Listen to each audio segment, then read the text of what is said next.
Bolsonaro pode se tornar elegível novamente. Eu gravei um vídeo há 2 dias atrás, se eu não me engano, com esse tema, falando sobre uma matéria do estado de Minas.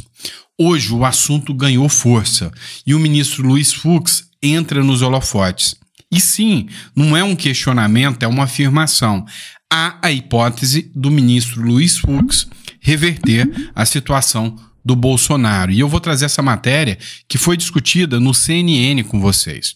Por outro lado também, vocês viram quem anunciou ser o próximo candidato a presidente da República pela esquerda. Pois é, o Felipe Neto, aquele youtuber que fica imitando foca, sabe?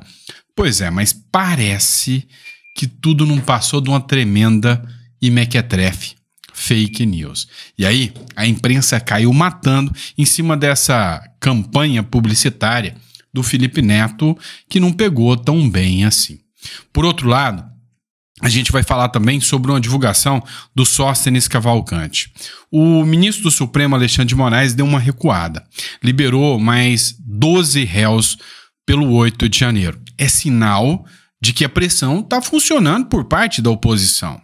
Entretanto, o Maierovitch, que é um advogado que está sempre no UOL ali falando sobre o Supremo Tribunal Federal, ele resolveu fazer umas críticas pesadas ao Supremo Tribunal Federal, mostrando que até a imprensa já começa a se virar contra o Supremo. Seria o pior momento do Supremo agora? Pois é. Pode ser que sim, pode ser que não, porque o Supremo Tribunal Federal, apesar de soltar alguns, condenou outros também. Mas uma coisa é fato, há nítida e evidente, vamos dizer assim, confusão, né, sobre as decisões dos ministros do Supremo, que agora já não está mais unânime. E aí, por fim, mas não menos importante, a OAB se manifesta contrário aos abusos que estão acontecendo no processo do Bolsonaro. O processo do suposto golpe. Por quê? Porque os advogados não estão tendo a prerrogativa de acompanhar o processo e várias denúncias foram feitas. Somente agora a OAB resolve se manifestar positivamente aos advogados, né? Menos mal, porque sinceramente, eu imaginava que ainda seria a favor do STF e contra os advogados. E aí, ainda nesse editorial, a última matéria que eu quero tratar é sobre o julgamento que a justiça norte-americana já marcou num caso que envolve uma decisão do ministro Alexandre de Moraes, o caso Felipe Martins. O Eduardo Bolsonaro teve uma reunião ontem com o Jason Miller. Vocês devem ter acompanhado aí o nosso primeiro editorial. Acontece que o Eduardo Bolsonaro anunciou, depois dessa conversa com o Jason Miller, que não só o ministro do Supremo, Alexandre de Moraes, como todos os envolvidos nesse caso, poderão ser presos. Meu amigo, você achou que é pouca coisa no nosso editorial? Não é não. Sexta-feira pesada aqui. Tá bom? Então não esquece de se inscrever no canal, isso dá muita força pra gente, dá o apoio aí pra gente, né? Nossa meta, nosso rumo aí é 1.800.000 seguidores. Se puder também, pessoal, visita a nossa biblioteca digital. Você que tá querendo fazer a diferença, em 2026, você vai ser deputado federal, deputado estadual, para lutar pelas pautas, baixa o livro Persuasão Política. Uma consultoria para você se tornar vencedor. Pensa num livro que está muito bom. Peguei uma equipe boa, né, de deputados que me ajudaram a fazer esse livro, essa consultoria em forma de e-book. Você vai fazer o download, pagar o valor que você acha justo, e isso é de grande ajuda, tá bom? Bora começar? Vamos lá. O Felipe Neto, ele anunciou que seria pré-candidato a presidente da República. Depois, ele mesmo disse, não, é pegadinha do malandro, eu só errei o dia. Hoje é 4 de abril, eu achei que era 1º de abril. Errei. Era uma tremenda de uma mentira. Matéria da Isto É. Pré-candidatura de Felipe Neto é fake. YouTuber reconhece que deu um golpe de marketing. Olha, falar hoje em dia que deu um golpe é uma coisa perigosa, né? Mas vamos lá, vamos entender isso aqui. Eu tenho uma visão. Não é nada de golpe de marketing, não é... O que ele ganhou com isso? Não. Eu acho que ele testou o nome dele, tá? Ele testou. Só que, cara, a imprensa inteira criticou o nome dele. Falaram que tá mais para uma peça de A Fazenda, com Pablo Marçal, com Gustavo Lima, com Felipe Neto, com Danilo Gentili, tendo, né, ali candidaturas. Parece mais candidatos para A Fazenda do que para a presidência da República. Chega a ser uma piada. Então, o próprio Felipe Neto foi ridicularizado pela imprensa militante e pela própria esquerda. Ridicularizou. Ele não estava tentando plano de marketing, não tentou dar o golpe, como ele disse. Na realidade, ele jogou um verde para colher maduro. E a repercussão foi, ó, quem vai querer um presidente imitando foca? Aí não dá, né? Só que a imprensa continuou caindo, matando em cima do Felipe Neto. O papelão de Felipe Neto ao mentir sobre a candidatura à presidência. O influenciador divulgou o motivo do anúncio feito nessa quinta-feira. Cara, é bizarro. Essa galera que espalha uma fake news sobre pré-candidatura, tentando dar ali um golpe de marketing, como disse o Felipe Neto, palavra dele, pois é essa turma que quer regulamentar as redes sociais, que quer te dizer o que é verdade e o que é mentira, né? Tá, teve uma coisa também que eu achei bizarro, tá? Foi a turma da direita repostando o vídeo do cara, né? Pelo amor de Deus. Eu falei o quanto eu achava aquilo patético e pronto. Mas eu vi muita gente repostando. E aí, é dar palco pra malandro sambar. Pra mim, isso não rola. Mas vamos lá, vamos falar agora do que tá rolando ainda, né? Sobre as decisões do ministro Alexandre de Moraes no 8 de janeiro. O Sóstenes Cavalcante, que é o líder da oposição hoje no Congresso Nacional, ele publicou a seguinte mensagem, né? Na verdade, uma matéria jornalística da Revista Oeste que ele republicou. O ministro Alexandre de Moraes acaba de soltar mais 12 réus do 8 de janeiro. A cada nova decisão, o STF reconhece, houve exagero. Se erraram com um, erraram com todos. A anistia não é clemência, é justiça, pressionando pela questão da anistia, que está encontrando dificuldades agora no Congresso, depois da pressão do Supremo Tribunal Federal.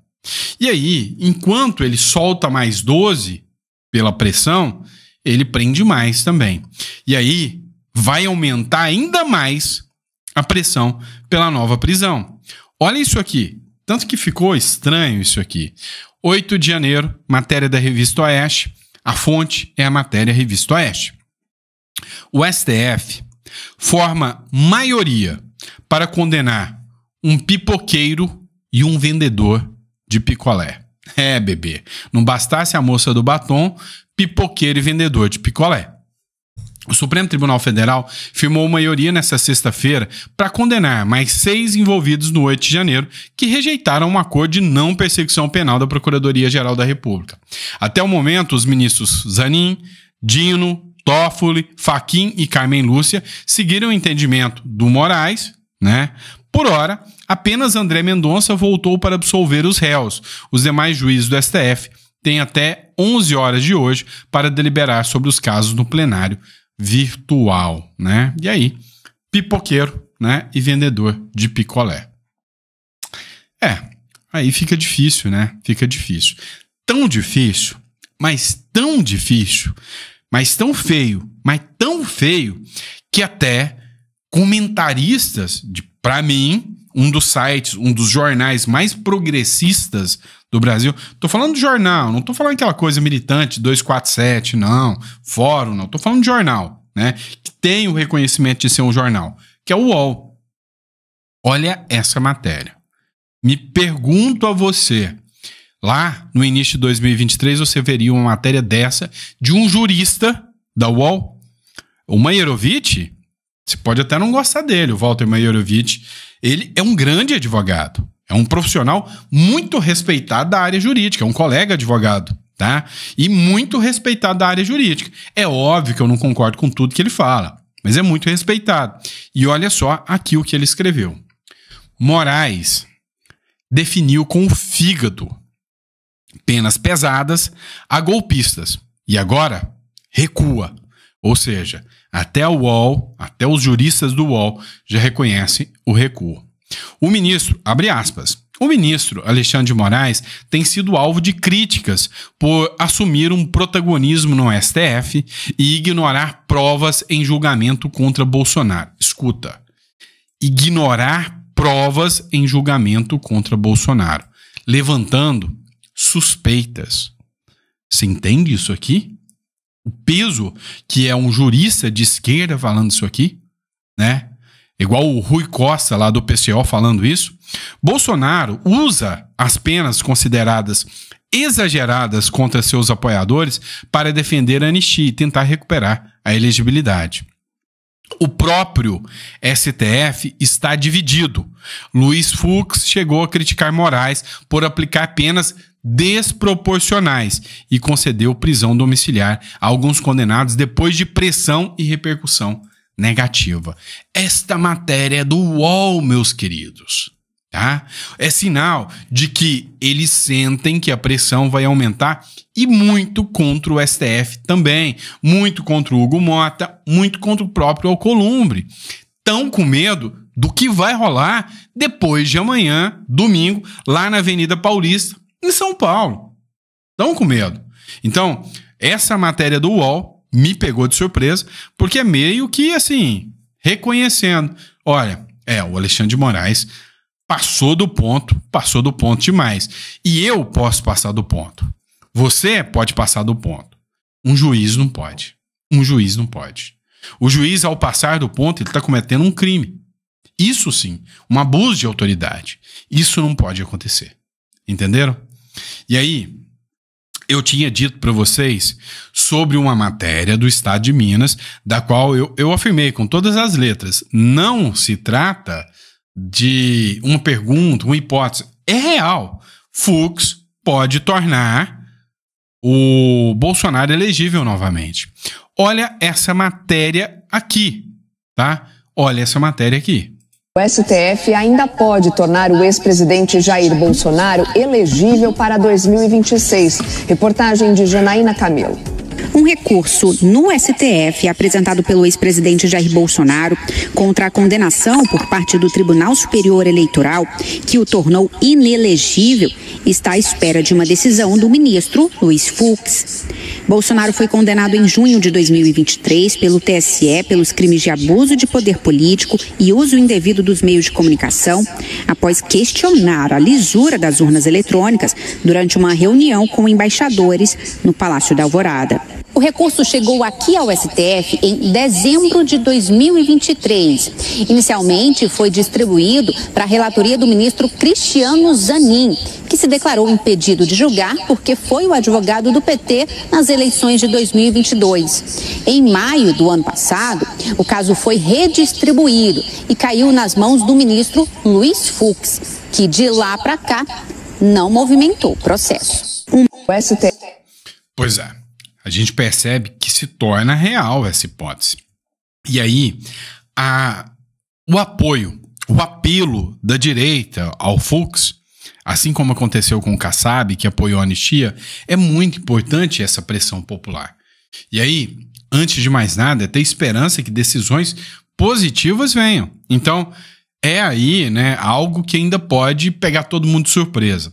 Lembra do que eu falei do Yoon Suk-yeol, lá da Coreia do Sul, o quanto as coisas mudam assim de repente. O cara um dia tenta um golpe, no outro dia ele sofre um impeachment, no outro dia a justiça revê o impeachment, no outro dia o Supremo dá um impeachment de novo.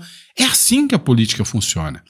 Eu vi o Dr. William, né, falando o seguinte: olha, a justiça, ela não é o que se busca justo. Ela é um sistema. A justiça, no termo jurídico da coisa, ela é um sistema. A mesma justiça que um dia condenou o Lula e disse que o Lula nunca poderia, né, voltar à vida pública, é a mesma justiça que entregou de bandeja a presidência para o Lula. Então, a gente fala a palavra justiça, mas não é justiça. É sistema. É sistema. E aí, até o sistema às vezes começa a ser criticado. Dá uma olhada aqui. A OAB pede a presença de responsável por direitos de advogados em sessão do STF sobre a denúncia de golpe. O OAB pediu ao presidente da primeira turma do STF, que é o Zanin, que o coordenador nacional de sua comissão de prerrogativas, o Alex Sarkis, acompanhe em loco a próxima sessão de análise da denúncia contra envolvidos na suposta trama golpista, marcada por 29 de abril. O pedido foi feito pelo presidente nacional da OAB, Beto Simonetti. Ocorre na esteira da reclamação de diversos advogados, de denunciados que dizem terem seus direitos desrespeitados pelos ministros da corte. Um processo onde o advogado não pode atuar e não tem acesso às provas é um tribunal de exceção. Ele viola o devido processo legal e o princípio da ampla defesa e do contraditório. Logo, um processo como esse é nulo. Então, mais uma pressão que aparece contra o Supremo Tribunal Federal. E agora, a OAB está sofrendo a pressão de milhares de advogados. Eu mesmo fiz uma nota e uma reclamação à OAB. Tá? Eu fiz uma notificação falando que eu, como advogado, me sinto envergonhado de ver tudo isso acontecendo e a OAB não fazendo nada. Entendem? Então, tá tendo uma pressão. Advogados de direita que estão assistindo, mandem e-mails para a OAB cobrando, questionando a atuação da OAB até o presente momento, tá? Até o presente momento. Ontem mesmo, foi hoje ainda, falei do caso de uma advogada que foi chamada de cadela. É assim que está a vida dos advogados. E, infelizmente, a ordem dos advogados do Brasil está muito omissa. Está muito omissa, está deixando a desejar para todos nós, advogados. Tenho dito, tá bom? Vamos lá, pessoal. O Eduardo Bolsonaro, ele participou, né, de uma entrevista na Rádio Auriverde, se eu não me engano.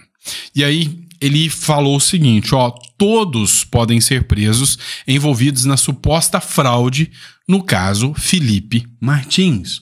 Ou seja, se realmente ficar comprovado que houve fraude documental, todos que se envolveram podem ser presos. Eu vou colocar o áudio do Bolsonaro, depois eu dou o meu posicionamento jurídico aqui. Mas pode mesmo uma ordem vinda do Supremo Tribunal, da Justiça norte-americana, mandar prender ministros e pessoas aqui no Brasil? Será que isso pode acontecer? Eu te explico juridicamente o que pode acontecer. É só para fazer um resumão da história. O Felipe Martins, né, a gente vê ali uma inserção falsa da entrada dele nos Estados Unidos no final de 2022, e essa inserção nos registros migratórios da autoridade americana no final de 2022 foi o que justificou a prisão dele no Brasil. Veja só, o Felipe Martins é o primeiro caso, parece história de português. A gente fica brincando com o português fazendo piada, mas os portugueses é que tem que fazer piada com nós. Porque olha só, é a primeira vez que você vai ver um fugitivo, um cara que fugiu para os Estados Unidos, sendo preso no Brasil. Não é inacreditável? Né? E ainda tem matérias da revista Oeste dando conta de que o Alexandre de Moraes sabia que o Felipe Martins sempre esteve no Brasil, mas ainda assim mandou prendê-lo. Então, o que está acontecendo agora? Né? Os advogados do Felipe Martins se movimentaram, pediram os registros migratórios dele, né? É direito da defesa. Então aqui, que é um país sério, que segue a lei, se fosse no Brasil com o Alexandre de Moraes, esqueça. Né? Ia dar no máximo um dia de imprensa e acabou, né? Porque ele é a lei, como diz o Henrique XIV. Né? Eu sou o Estado. Mas aqui, os advogados dele pediram os registros e eles receberam esses registros, mas não o acesso completo. Então, o que os advogados de Felipe Martins querem saber? Eles querem saber quem foi o agente de imigração, né? No Brasil, a Polícia Federal é que faz isso. Aqui é o CBP, né? O Customs and Border Patrol. Eles querem saber quem da imigração americana inseriu essa entrada falsa do Felipe Martins em território americano. Porque nada me tira da cabeça, Pitoli, que esse agente agiu em conluio criminoso com autoridades brasileiras. Não é possível que esse agente ele tenha acordado um belo dia e falou: sabe, tem um cara no Brasil chamado Felipe Martins, vou botar a entrada dele aqui sem querer aqui nos registros migratórios americanos. Isso daí vai justificar a prisão do cara por mais de 6 meses, começando 10 dias de solitário. Possível. Então, a defesa do Felipe Martins, dia 9 de abril, semana que vem, ela vai ter a primeira audiência na justiça, na cidade de Tampa, na Flórida. para tentar ter acesso ao nome desse burocrata. Normalmente, aqui nos Estados Unidos, quando um advogado de defesa pede esse acesso, ele tem acesso completo. Curiosamente, no caso do Felipe Martins, eles receberam acesso, mas bloqueando o nome do agente e bloqueando alguns outros dados. Então eles acionaram a justiça contra o Estado americano, contra o CBP, para ter acesso a isso. Eu acho que tem muita chance de vitória, e se eles conseguirem através desse mecanismo judicial, isso vai dar margem para uma outra ação criminal que será impetrada contra esse agente que prejudicou o Felipe Martins.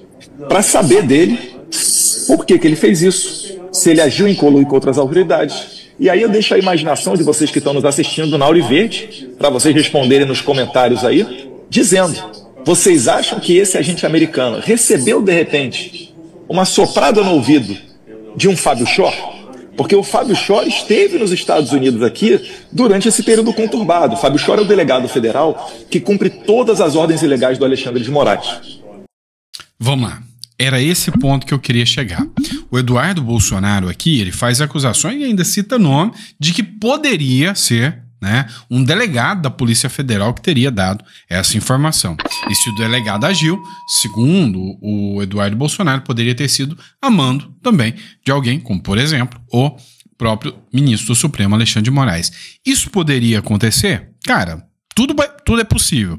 Agora, tem fundamento que o Eduardo Bolsonaro está dizendo, olha, se isso aconteceu, é obrigatório, né, uma ordem de prisão, e aí a justiça norte-americana vai determinar a prisão, e a ordem de prisão vai chegar aqui e vai prender o Moraes, os seus ajudantes. Não é assim que funciona. Calma aí, tá?